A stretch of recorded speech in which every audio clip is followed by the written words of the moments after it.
Hello friends, welcome back to another video. और आज की वीडियो में हम बात करने वाले हैं लिक्विड्स एंड लिक्विड की। एंड हमारा हॉट टॉपिक जो रहने वाला है वो है रॉल्स लॉ।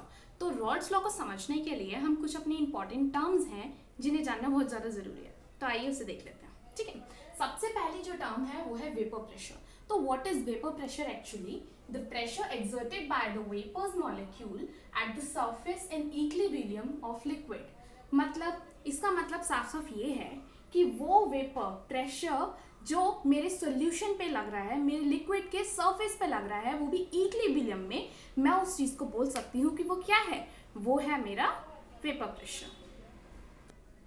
तो इसे और अच्छे से समझने के लिए हम अब डायग्राम बना लेते हैं। ठीक है, अब मान लीजिए कि ये मेरे पास एक बीकर है जिसमें मैंने सॉल्यूशन फिल कर रखा है और ये सिर्फ और सिर्फ यहाँ पे क्या है, एक सॉल्वेंट है या एक ही लिक्विड है। ठीक है, अब उस एक ही लिक्विड को मैंने क्लोज कंटेनर में रखा हुआ है। इसके खुद के जो वेपर्स निकल रहे हैं, ठीक है, और वो जो प्रेशर सरफेस पे क्रिएट कर रहे होंगे वो तो मेरा बन जाएगा प्योर वेपर प्रेशर। ठीक है, ये जो यहाँ पे मैंने P01 लिखा है वो एक्चुअली मेरे प्योर वेपर प्रेशर को डिनोट करता है। वहीं पे अब मैं क्या करूं, यहाँ पे मैं बाइनरी सॉल्यूशन ले लूं। कौन सा सॉल्यूशन? Binary solution. तो बाइनरी सॉल्यूशन में होता क्या है, यहाँ पे अब मेरे पास लिक्विड्स एंड लिक्विड की मैं एक्चुअली बात कर रही हूँ। तो मैंने यहाँ पे भाई दूसरे अपने लिक्विड लिया और उससे बना दी मैंने बॉन्ड्स। अब जब मैंने यहाँ पे बॉन्ड्स बनाए तो होगा क्या, यहाँ पे भी कुछ मॉलिक्यूल्स आ जाएंगे दूसरे बॉन्ड के या दूसरे लिक्विड के जो भी मैंने मिलाया है यहाँ पे, सॉल्यूट या सॉल्वेंट। ठीक है, अगर मैं मान लूँ कि ब्लू मेरा सॉल्वेंट था तो ये मेरा रेड क्या हो गया, सोल्यूट हो गया। अब मैंने यहाँ पे सोल्यूट को भी मिला दिया है। अब इस सोल्यूशन में जो प्रेशर लग रहा होगा, अब जो ये प्रेशर क्रिएट हो रहा है, इस प्रेशर का नाम होगा मेरा वेपर प्रेशर। सिर्फ और सिर्फ वेपर प्रेशर। किसका वेपर प्रेशर? सोल्यूशन का वेपर प्रेशर होगा और उसे मैं डिनोट कर दूंगी P1 से, जो कि मैंने यहाँ पे कर रखा है। तो ये एक्चुअली क्या है, ये है मेरा सोल्यूशन का वेपर प्रेशर और ये है मेरा pure vapour pressure, pure state का, प्योर सॉलिड या प्योर लिक्विड का मैं बोलूं वेपर प्रेशर है तो उसे डिनोट किया जाएगा P01 से। और वहीं पे अगर मैं बोलूं मैंने सॉल्यूशन बना दिया उस लिक्विड में, कुछ और भी मिक्स कर दिया, लिक्विड इन लिक्विड्स में रहूंगी मैं, ठीक है, तब वो जो मेरे वेपर्स निकल रहे हैं उन वेपर्स को नाम दे दिया जाएगा वेपर प्रेशर ऑफ सॉल्यूशन। तो ये जो प्रेशर एग्जिस्ट कर रहा है यहाँ पे, ये जो प्रेशर यहाँ पे लग रहा है, ये एक्चुअली इक्विलिब्रियम में लग रहा होता है। जितने मॉलिक्यूल्स यहाँ ऊपर होंगे फिर वो वापस से इसके साथ इंटरेक्ट करेंगे, फिर वो वापस जा रहे होंगे, बॉन्ड तोड़ रहे होंगे, वेपर्स बन रहे होंगे। तो ये सारा का सारा जो प्रोसेस है वो एक्चुअली इक्विलिब्रियम में ही हो रहा होता है। अब एक और टर्म जो मैंने यहाँ पे अपने डिस्क्रिप्शन बॉक्स में मैंने एक लिंक दिया हुआ है, उस लिंक में कुछ क्वेश्चंस है और वो जो क्वेश्चंस है वो कुछ इन फॉर्मूलेज की हेल्प से आपको हेल्प हो जाएगी, मतलब उन्हें सॉल्व आउट करने में। ठीक है, तो वो जो एक्चुअली क्वेश्चंस है, अगर आपने मेरी ये पूरी वीडियो देख ली तो उसके बाद अगर वहां पे लिंक पे जाते हैं और सॉल्व करते हैं तो आपको रियल में पता चलेगा कि एक्चुअली हमने अभी तक जो पढ़ा हुआ था औरों से वेपर प्रेशर या लोअरिंग वेपर प्रेशर, और अब जो आपने मेरे से पढ़ा है, और उसके बाद जब आप सॉल्व करेंगे तो बात कुछ अलग है, क्योंकि आपको कुछ और भी ज्यादा अच्छे से समझ में आ पाएंगी ये चीजें। ठीक है, तो देख लेते हैं लोअरिंग वेपर प्रेशर। अगर मैं इसकी बात करूं लोअरिंग वेपर प्रेशर तो क्या होता है, लोअरिंग वेपर प्रेशर मेरा होता है जब मैं अपने प्योर स्टेट में से, प्योर प्रेशर में से अपने सोल्यूशन का प्रेशर जब माइनस कर दूंगी तो उस टर्म को लोअरिंग वेपर प्रेशर कहा जाता है। अब सेकेंड जो टर्म आ रही है, ठीक है, अब ये जो मैं यहाँ पे आपको एक्चुअली जो फॉर्मूले में बता रही हूँ ये हम लोग अभी आगे एक्सप्लेन भी करेंगे कैसे इन्हें न्यूमेरिकल वे में पूरी तरीके से एक्सटेंड किया गया है, कहाँ से निकल के आए हैं, वो सारी चीजें जानेंगे।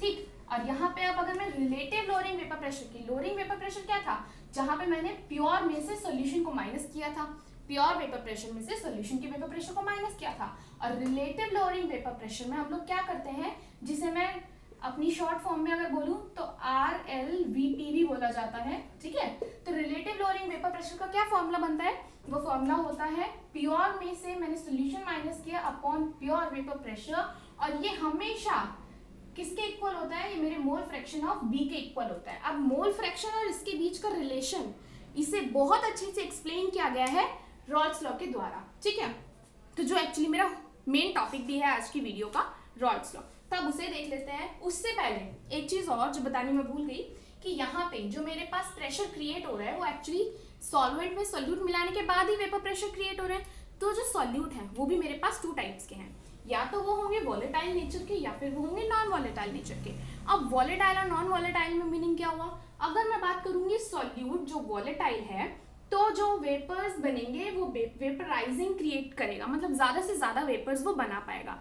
वहीं पे अगर मैं ये बोल दूं कि अब जो ये सोल्यूट बन रहा है वो नॉन वॉलेटाइल में मिला रही हूँ, जो भी सोल्यूट में मिला रही हूँ वो नॉन वॉलेटाइल होगा, तो वो हो जाएगा मेरा नॉन वेपराइजिंग। ठीक है, तो वहाँ पे ज़्यादा वेपर्स जो है वो क्रिएट नहीं हो पा रहे होंगे।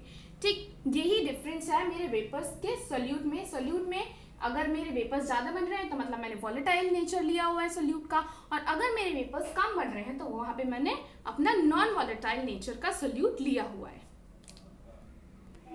ओके गाइस, तो अब हम बात कर लेते हैं हमारे रॉल्स लॉ की, जहाँ पे मैं बात कर रही हूँ हमारे सोल्यूट जो कि वॉलेटाइल है। रॉल्स लॉ में भी मैं उस सोल्यूट की बात करूँगी जो वॉलेटाइल इन नेचर है। तो मैं इस चीज़ को और अलग एक्सप्लेनेशन में अगर मैं बताऊँ तो वो होगा Rawls law for liquid solution. ठीक है, Rawls law for liquid solution की अगर मैं अभी बात करूंगी तो वहां पे मैं हमेशा अपना सॉल्यूट जो लूंगी वो वॉलेटाइल इन नेचर होगा। अब देख लेते हैं कि यहाँ पे रॉल्स ने एक्चुअली हमें क्या प्रूव करवाया है। तो पहली जो प्रूविंग है वो है it is state that the vapour pressure of any component in the solution is directly proportional to its mole fraction. मतलब इन्होंने कहा कि जो मेरा वेपर प्रेशर है वो डायरेक्टली प्रोपोर्शनल होता है मेरे मोल फ्रैक्शंस के। वेपर प्रेशर में किसके डायरेक्टली प्रोपोर्शनल है, मोल फ्रैक्शन के। अब P1 क्या है, मेरा वेपर प्रेशर, जैसे मैंने अभी आपको एक्सप्लेन भी किया था। ठीक है, तो हम क्या करते हैं यहाँ पे P1 एज इट इज लिखते हैं। यहाँ पे पिछले टाइम पे जब मैं हेनरीज लॉ में थी तो हेनरीज लॉ में मैंने हेनरीज कांस्टेंट लगा दिया था, KH लगा दिया था। रॉल्स लॉ में हम लोग क्या करेंगे, यहाँ पे हम लोग प्योर स्टेट का वेपर प्रेशर ले लेंगे। अब मैं डायरेक्टली प्रोपोर्शनल जब मैं हटा रही हूँ तो मैं क्या कर रही हूँ, यहाँ पे मैं इक्वल टू में क्या लगा दे रही हूँ, प्योर स्टेट का वेपर प्रेशर। अब मानिए मैंने क्या किया, यहाँ पे मैंने 2 बीकर्स लिए, यहाँ पे मेरे पास था प्योर स्टेट 1 का, ठीक है, यहाँ पे इसके वेपर प्रेशर्स थे, प्लस दूसरा वाला बीकर लिया, उसमें भी उसके वेपर प्रेशर्स लग रहे थे। तो यहाँ पे जो प्रेशर्स लग रहे हैं वो एक्चुअली प्योर इन स्टेट है। क्या है, प्योर इन स्टेट। इन दोनों को प्लस किया और मेरे पास यहाँ पे मैंने बड़े कंटेनर में इन दोनों को ही पोर कर लिया, P प्योर 1 और P प्योर 2। अभी ने जब मैंने लिया तो अब जो मेरे पास वेपर प्रेशर आएगा वो एक्चुअली निकल के आएगा P1। क्या निकल के आएगा, P1। अब मैं यहाँ पे कर क्या रही हूँ, मैंने प्रेशर ऑफ सोल्यूशन ले लिया। हमारी डेल्टन्स थ्योरी में हमें ये चीज़ एक्सप्लेन करी हुई है कि अगर मैं किसी भी प्रेशर को टोटल सम अप लेना चाहूँ तो उसके वेपर प्रेशर को भी मैं टोटल ले सकती हूँ। मतलब कि P1 is always equals to P total is always equals to P1 plus P2। ठीक है, तो अभी से यहाँ पे डिफाइन कर लेते हैं। इससे पहले यहाँ पे एक चीज और देख लीजिए कि अगर मैं P1 की बात कर रही हूँ, P01 की बात करूंगी तो वो pure state of vapour pressure कहलाएगा। और अगर वहीं पे मैं बात करती हूँ P1 की, अब हम देख लेते हैं क्या बोला था इसने, P total is directly proportional to the its mole fraction. ठीक है, हमें क्या बोला हुआ है कि वेपर प्रेशर किसके इक्वल है, मोल फ्रैक्शन के। ठीक है, तो जब हमने अपना मोल फ्रैक्शन का डायरेक्टली प्रोपोर्शनल हटाया है तो वो क्या है, प्योर स्टेट में आ गया। ठीक, जैसे P1 का आया सेम एज मेरे पास P2 का भी आएगा। ठीक है, तो सिमिलरली मैंने किसका ले लिया, P2 is equals to P02x2। अब अगर मैं डेल्टन्स की बात करूं तो डेल्टन्स ने कहा था कि टोटल प्रेशर निकालने के लिए P1 प्लस P2 करेंगे। तो P1 करते हैं, तो P1 इक्वल किसके है, P0x1 के, प्लस P2 की अगर मैं बात करूं तो P02 और x2। और मोल फ्रैक्शन, क्योंकि एक्चुअली ये रिलेशन किसका चल रहा है, मोल फ्रैक्शन का ही रिलेशन चल रहा है। तो एक चीज और ध्यान रखने वाली है वो ये कि मैंने बताया था मोल फ्रैक्शन में कि x1 x2 किसके इक्वल होता है भाई, 1 के इक्वल होता है। ठीक, तो x1 x2 1 के इक्वल है। मैं ये भी तो बोल सकती हूँ कि x2 एक्चुअली x1 क्या है, 1 माइनस x2 है, यही आएगा ना भाई। अगर मुझे यहाँ से x1 की वैल्यू निकालनी हो तो यहाँ से x1 की जो वैल्यू मैंने निकाली है वो यहाँ पुट कर देते हैं। तो यहाँ जब मैं पुट करूंगी वो होगा,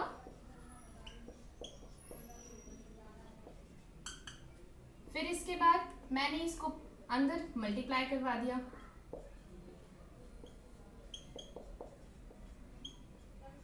अब इसी इक्वेशन में मेरे पास क्या चीजें कॉमन आ गई, मेरे पास यहाँ पे कॉमन आ गया x2 और x2।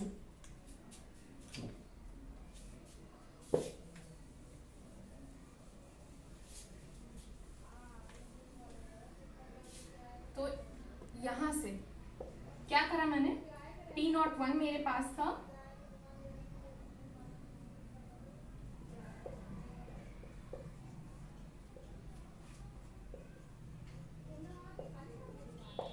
ये था मेरे पास, ठीक है। अब ये किसके इक्वल था, P टोटल P के।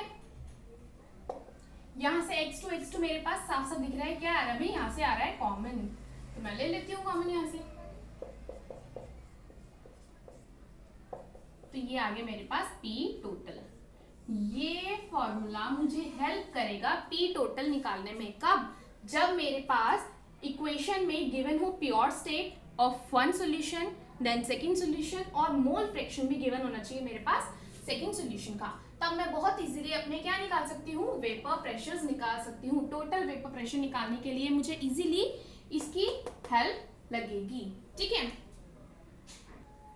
तब उस इक्वेशन के बाद यहाँ ग्राफ पे देख लेते हैं। ग्राफ में हमारे पास, अगर मैं एक्स एक्सिस की बात करूँ तो यहाँ पे मैंने अपना मोल फ्रैक्शन, पहला वाला जो मोल फ्रैक्शन था वो ले लिया 1, तो यहाँ पे आते आते वो 1 था, तो यहाँ पे आके क्या हो गया, 0 हो गया। सेम एज अगर मैं x2 की यहाँ पे बात करूँ तो वो है 0, और सेकेंड टाइम दूसरी साइड में जाते जाते हो गया 1, ठीक है। तो ये क्या है, ये है मेरे मोल फ्रैक्शंस, ये है मेरी प्योर स्टेट, जो एक्चुअली प्योर स्टेट थी इसकी, ठीक है, मोल फ्रैक्शन 1 की, या मैं बोल दूं कि पहले मेरे सॉल्यूशन की, या पहले लिक्विड की और सेकंड लिक्विड की प्योर वेपर प्रेशर्स जो है वो ये इस एरिया पे। अब मैंने क्या किया, मैंने मिला दिया इन्हें, P टोटल बना दिया, P1 P2, तो उसका जो ग्राफ आ रहा है वो कुछ इस तरीके से स्लाइटेड आएगा, ठीक। और यहाँ पे मेरे पास क्या आ रहा है, अगर मैं अपने प्योर की बात कर रही हूँ तो मुझे वेपर प्रेशर निकालने के लिए क्या करना पड़ रहा है, pure into mole fraction, P2 के लिए भी सेम एज P1 के लिए भी मेरे पास सेम ही लाइन जा रही है, ठीक, जो कि मुझे y एक्सिस पे शो क्या करवा रहे हैं, ये मेरे पास y एक्सिस पे प्योर स्टेट्स हैं, ठीक है, और x एक्सिस पे मेरे पास क्या है, x एक्सिस पे मेरे पास मोल फ्रैक्शन है x1 एंड x2, ओके। हमारे रॉल्स लॉ की, ठीक है। तो रॉल्स लॉ में क्या हो रहा है, हम लोग बात कर रहे हैं अब नॉन वॉलेटाइल सॉल्यूट की। कौन से सॉल्यूट की, नॉन वॉलेटाइल। अगर मैं बात करूं सॉलिड की, जो कि मैंने वॉलेटाइल में लिया हुआ था, तब हम बात कर रहे थे लिक्विड सॉल्यूशन की। अब अगर मैं बोल दूं कि नॉन वॉलेटाइल है, तो नॉन वॉलेटाइल में हम लोग बात करने वाले हैं सॉलिड लिक्विड सॉल्यूशंस की। तो सॉलिड लिक्विड सॉल्यूशंस में क्या डिफरेंस आया, तो देख लेते हैं, ठीक है। इन्होंने कहा it is state that the lowering vapour pressure is equal to the mole fraction. Lowering vapour pressure मैंने वीडियो की स्टार्टिंग में ही बता दिया था, क्या होता है लोअरिंग वेपर प्रेशर, जहां पे मैं प्योर में से अपना सॉल्यूशन का माइनस करती हूँ और मेरे पास निकल के आता है मोल फ्रैक्शन B का, ठीक है। अब ये बात यहाँ पे समझ में आती है। अभी अभी हमने ये पढ़ा है कि डेल्टन्स ने हमें बताया कि अगर मुझे P टोटल निकालना है तो P1 प्लस P2 करना होता है, जिसमें कि मैंने ये और सीखा कि यहाँ पे मैं ये भी लिख सकती हूँ, ठीक है, 1, और यहाँ के लिए मैं ये लिख सकती हूँ, यही सिखाया ना मैंने अभी। अब अगर मैं यहाँ पे किसकी बात कर रही हूँ, मैं यहाँ पे बात कर रही हूँ सॉलिड लिक्विड सॉल्यूशन की। तो भाई लिक्विड्स तो मेरे वेपर्स देंगे, बात समझ में आती है, सॉलिड्स तो नहीं देंगे ना, सॉलिड्स तो मुझे वेपर्स नहीं दे पाएंगे, तो हम क्या करेंगे, हम लोग यहाँ पे ले लेंगे उसका प्योर स्टेट 0। अब अगर मैंने प्योर स्टेट यहाँ पे 0 ले लिया है P2 का, तो ये क्या हो जाएगा, ये हो जाएगा 0 इंटू x2, ठीक। फिर मतलब मेरे साफ साफ ये हो गया कि P2 मेरा हो चुका है यहाँ 0, तो ये क्या हो गया, मेरा हो गया यहाँ 0, तो P1 यही बचा भाई 0, ठीक है। तो क्या करते हैं, इस P को हम लोग यहाँ ले जाते हैं, P प्योर को हम लोग ले गए P सॉल्यूशन के पास, ठीक। अब क्या करेंगे, यहाँ से हम कर देंगे सब्ट्रैक्शन, बोथ साइड 1 सब्ट्रैक्ट कर देंगे। तो जब हम लोगों ने दोनों साइड -1 किया, सब्ट्रैक्ट किया, तो एलसीएम यहाँ पे ले लेंगे, ये मेरा pure minus P upon P pure is equals to x2। ये x2 मैं अगर मोलल की बात करूं तो यहाँ पे मेरे पास अब मोलैलिटी में, ठीक है, क्या हुआ, x2 upon x1 into 1000 upon molar mass of solvent. अब x1 को मैं एक चीज और लिख सकती हूँ, क्या, मैं यहाँ पे ये भी तो लिख सकती हूँ 1 माइनस x2। तो अगर क्वेश्चन में सिर्फ x2 गिवन हो, ठीक है, तो मैं उससे ये भी निकाल सकती हूँ, -1 कर दूंगी तो मेरा x1 भी निकल जाएगा इंटू 1000 अपॉन m। मैंने जो डिस्क्रिप्शन में अपने कुछ क्वेश्चंस दिए हैं उसमें ऑलमोस्ट काफी क्वेश्चंस में ये वाला फॉर्मूला, इसके तुरंत बाद ये फॉर्मूला लग रहा है, ठीक है, तो इसकी हेल्प से काफी क्वेश्चन सॉल्व हो सकते हैं। नेक्स्ट, और मेरे पास क्या आ सकता है इसमें, अगर मैं दूसरे वे में देखूं तो भाई x2 अगर मैं और इसे एलिब्रेट करूं और खोलूं तो यहाँ पे ये निकल के आता है कि n solute upon n solute plus n solvent. मतलब मैं ये बोल सकती हूँ अगर मेरा सोल्यूशन डाइल्यूटेड हुआ, अब अगर मेरा सोल्यूशन डाइल्यूटेड है तो n2 छोटा होगा और n1 मेरा ज्यादा बड़ा हो जाएगा, ठीक है। तो क्या करेंगे हम लोग, सिमिलर हम उसे लिख देंगे कि ये अप्रोक्सीमेटली n1 के ही इक्वल है, n1 प्लस n2 अप्रोक्सीमेटली मैंने किसके मान लिया, n1 के ही इक्वल मान लिया। तो मैं इन शॉर्ट ये भी लिख सकती हूँ कि प्योर में से सॉल्यूशन माइनस करा upon pure is equal to n2 upon n1। अब अगर यहाँ से मुझे कैलकुलेट करने हो मोलर मास ऑफ सॉल्यूट, तब क्या करेंगे, तो मोलर मास ऑफ सॉल्यूट के लिए हम लोग यहाँ पे लेंगे T डॉट -1। तो देखिए यहाँ पे क्या किया मैंने, n2 है मेरे पास, मतलब W2 अपॉन M2 अपॉन में n1 है तो W1 अपॉन M1, ठीक है। तब ये यहाँ और ये यहाँ देख लेते हैं फिर, W2 into M1 upon W1 into M2, यही तो आना है भाई, ठीक है। अब मेरे पास साफ साफ कहा कि मुझे मोलर मास निकालना है ऑफ सॉल्यूट, किसका, सॉल्यूट का मोलर मास निकालना है, मतलब मुझे एक्चुअली M2 निकालना है। तो M2 जब मुझे निकालना है तो मैं क्या करूंगी भाई, मैं इसे इस साइड ले आऊंगी और बाकी सब को इधर रखेंगे, तो लेके आइए भाई इसे इधर, तो क्या कर देंगे हम लोग, M2 is equals to W2 into M1 upon W1 into ये सारा का सारा आ जाएगा इधर, तो ये मेरा pure upon P minus E, ये हो गया मेरा फॉर्मूला। अगर क्या, जब मुझे निकालना है मेरा मोलर मास ऑफ सॉल्यूट, ठीक है। तो मोलर मास ऑफ सॉल्यूट निकालने के लिए हम इस क्वेश्चन, मतलब मेरे पास यहाँ पे एक ही सॉल्यूशन से कितने सारे फॉर्मूले क्रिएट हो गए, 1 2 3 4, ठीक है। तो ऑलमोस्ट हम लोगों ने यहाँ पे कवर कर लिया है रॉल्स लॉ। अब एनसीईआरटी में इंडेक्स क्वेश्चन है मेरा 2.8, उसे एक बार चेक कर लेते हैं, उसे सॉल्व कर लेते हैं। तो क्वेश्चन आपकी स्क्रीन पे शो हो रहा होगा, तो मैं यहाँ पे रीड कर लेती हूँ। The vapour pressure of a pure liquids A and B are 450 and 700, ठीक है। लिख लेते हैं कि मेरे पास P1 कितना आ गया, 450 mmHg मर्करिक, ठीक है। P2 और ये प्योर में है तो नॉट भी लग जाएगा, 700 mmHg। नेक्स्ट और क्या गिवन है मेरे पास, गिवन है P टोटल, तो P टोटल है मेरे पास 600 mmHg। अब हमें इसके क्या क्या निकालने हैं, हमें निकालने हैं इसके कंपोजिशंस, ठीक है। कंपोजिशंस फाइंड करने हैं हमें लिक्विड्स के, ओके। तो मतलब मुझे P1 एंड P2 निकालने हैं and also find the composition of vapour phase, vapour phase भी निकालना है, तो मुझे उसके लिए मेरा मोल फ्रैक्शन भी निकालना पड़ेगा, ठीक है। निकालेंगे भाई, अब देख लेते हैं करना क्या है एक्चुअली और कैसे करना है। तो हमारे पास जो क्वेश्चन है वो एक्चुअली गिवन है, अप्लाई करते हैं अगर रॉल्स लॉ, ठीक है। तो फॉर्मूले में मेरे पास क्या आता है, वो आता है P total is equals to P1 pure state में प्लस XB, ठीक है।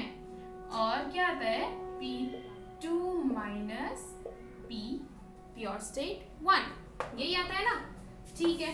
अब पुट करते हैं वैल्यूज, तो यहाँ पे मेरे पास P टोटल कितना है, 600 है, P1 450 प्लस XB मुझे गिवन नहीं है,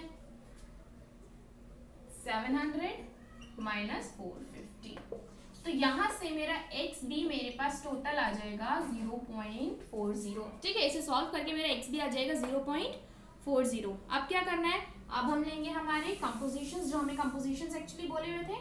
तो कंपोजिशंस की अगर मैं बात करूँ तो वो यहाँ पे क्या क्या है, P1, तो P1 अगर मुझे निकालना है तो मेरे पास होना चाहिए P01 और XA।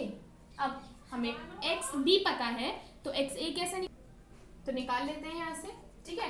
कैसे निकालेंगे भाई, हमारे पास XB ऑलरेडी है और XA निकालना है तो 1 में से माइनस कर दीजिए भाई। तो अगर मैं इसे XB को XA के लिए माइनस करती हूँ तो मेरे पास आता है आंसर 0.60। भाई 1 में से अगर मैं 0.40 माइनस करूंगी तो 0.60 ही आएगा मेरे पास, ठीक है। अब देख लेते हैं, तो मेरे पास प्योर स्टेट अगर 1 की मैं बात करूँ तो वो है 450 इंटू B की मैं बात करूँ, ठीक है। फिर इसके बाद मेरे पास आंसर आ जाएगा 180 mmHg। ये आया मेरा P1 का आंसर। अब मेरी कंपोजिशन ऑफ P1 निकल गई है। अब मैं निकालूंगी सेम एज सिमिलरली अपनी कंपोजिशन ऑफ P2। तो P2 जब मैं निकालूंगी तो P2 का रखूंगी प्योर स्टेट 700, A रखूंगी 0.40, ठीक है। तो रख लेते हैं। तो मेरे पास इसे सॉल्व करके क्या आंसर आ जाएगा, इसे सॉल्व करके मेरे पास आंसर आएगा यहाँ पे 420 mm। मेरे पास मेरा सेकंड कंपोजिशन भी निकल गया। अब इन्होंने कहा था कि हमें निकालना है इनके वेपर फेज। तो वेपर फेज निकालने के लिए मेरे पास मोल फ्रैक्शन होना चाहिए। तो उसके लिए क्या करेंगे, उसके लिए हम लोग यहाँ पे साइड में लिख रही हूँ मैं, ठीक है। उसके लिए हम लोग यहाँ पे लिख देंगे mole fraction of vapour pressure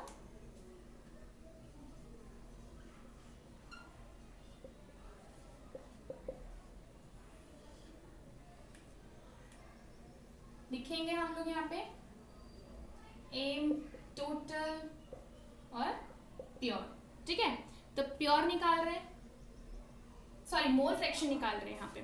तो मोल फ्रैक्शन के लिए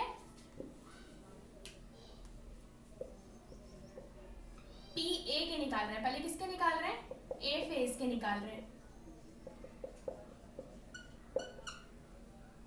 तो रखिए मेरे पास कितना है यहाँ पे 180, ठीक। 420 प्लस 180 और यहाँ पे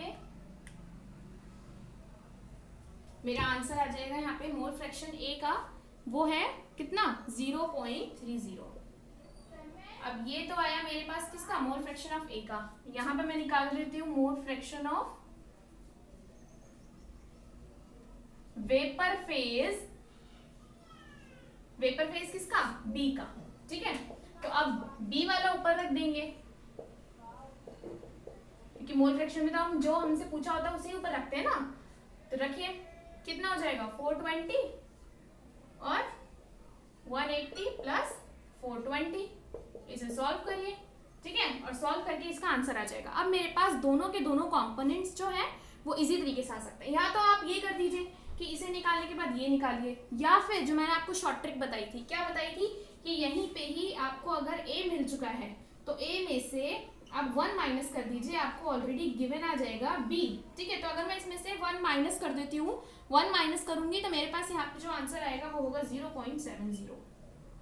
तो यहाँ पूरी तरीके से एनसीईआरटी क्वेश्चन में एक्चुअली हम लोगों से जितना मैंने पढ़ा था वो सारा एक बारी में ही उन्होंने पूछ लिया। सबसे पहले हमें ये फॉर्मूला यूज करना पड़ा जिससे मैंने अपनी निकाली क्या, XB निकाला, ठीक है। इसके बाद XB निकालने के बाद मैंने अपने मोल फ्रैक्शंस के लिए पहले अपने निकाल लिए कंपोजिशंस। तो कंपोजिशंस में भी हम लोगों ने एक दूसरा इस फॉर्मूले को यूज किया दोनों के लिए ही, ठीक है। P1 और P2 निकालने के लिए, उसके कंपोजिशन फेजेस निकालने के लिए। फिर तीसरा हमसे उसने वेपर फेज भी निकलवाने के लिए पूछा था। तो वेपर फेज हमने किसकी हेल्प से निकाला, वेपर फेज हमने निकाला mole fraction of vapour phase, ठीक है। तो उसके लिए हम लोगों ने मोल फ्रैक्शन वाला फॉर्मूला यूज किया। और मोल फ्रैक्शन के फॉर्मूले में मैंने आपको ये बताया हुआ है कि हम लोग अगर सम देखूं तो 1 है, तो किसी एक को भी अगर मेरे पास आइडेंटिटी हो जाती है तो -1 कर दीजिए, सेकंड 1 अपने आप निकल जाएगा। तो सेम एज मैंने यहाँ पे भी निकाल दिया, ठीक है। या तो यहाँ पे इस तरीके से सॉल्व आप करके निकालिए तो 0.70 आएगा आंसर, या फिर डायरेक्ट -1 कर दीजिए तो 0.7 आ जाएगा। इसी तरीके से है, बहुत इजी है। सबसे पहले हमने ये निकाला, फिर ये निकाला है, ठीक है। देन P2 निकाल दिया सिमिलरली। इसके बाद हमने इसके निकाल दिए हैं वेपर फेजेस। तो वेपर फेज निकालने के लिए हमने मोल फ्रैक्शन का इस्तेमाल किया है। Okay, thank you. और आई होप अब आप लोग जो मैंने डिस्क्रिप्शन में फोटोज दिए हुए हैं, डिस्क्रिप्शन में जो मैंने लिंक दिया हुआ है, उसके क्वेश्चंस को आप बहुत इजीली सॉल्व कर पाएंगे। तब भी अगर नहीं होते हैं तो कमेंट सेक्शन में मुझे शो कर दीजिए या लिख दीजिए, मैं आप लोगों के लिए उसकी भी एक अलग से सेपरेट वीडियो बना दूंगी। Thank you.